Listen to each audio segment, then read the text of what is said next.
So I want to throw out some advice for some people that think they're stuck in a dead-end job, think they can't do any better.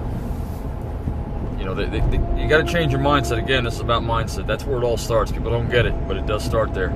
So I'm going to use myself as an example. And it kind of ties everything in because it'll give you an idea of where I came from, what my background is, why the hell I think I can tell anybody to do anything. Who am I to give advice? Well, maybe nobody. But I came from jack shit. Jack left town.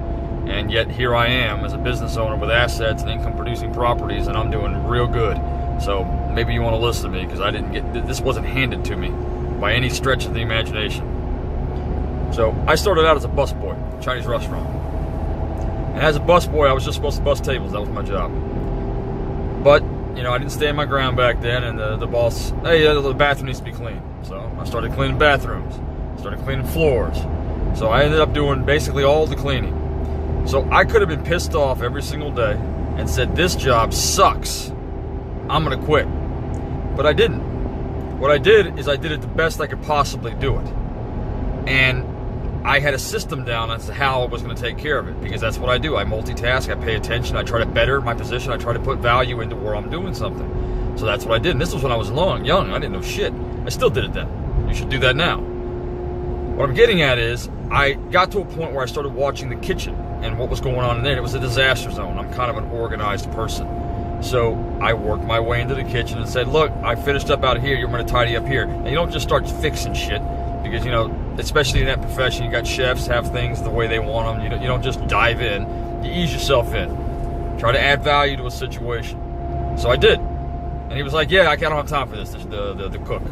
So I started cleaning his stuff up, started organizing stuff, started putting stuff together.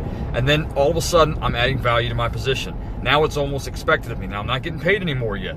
So some of you are sitting back going, well, I'm not going to do something. You know, if I'm not going to get paid for it, that's the wrong mindset.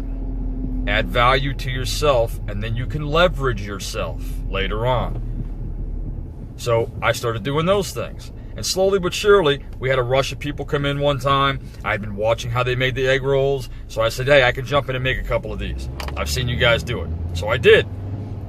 Little by little, I started doing more and more and more. And then I leveraged it. Then I walked in and said, look, I got another offer. I want to go to this other place. They're going to teach me how to do this, that, and the other. It's all bullshit. You know? And then you can do it if you actually have it. I probably would have been a smarter move at that point, was to go and find another job and then leverage the job. But I didn't do that because I knew I had value in the position.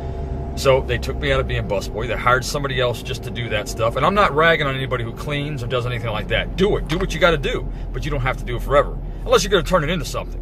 You know, if you're going to turn it into a business, then fine. But look at the bigger picture. So I leveraged my position.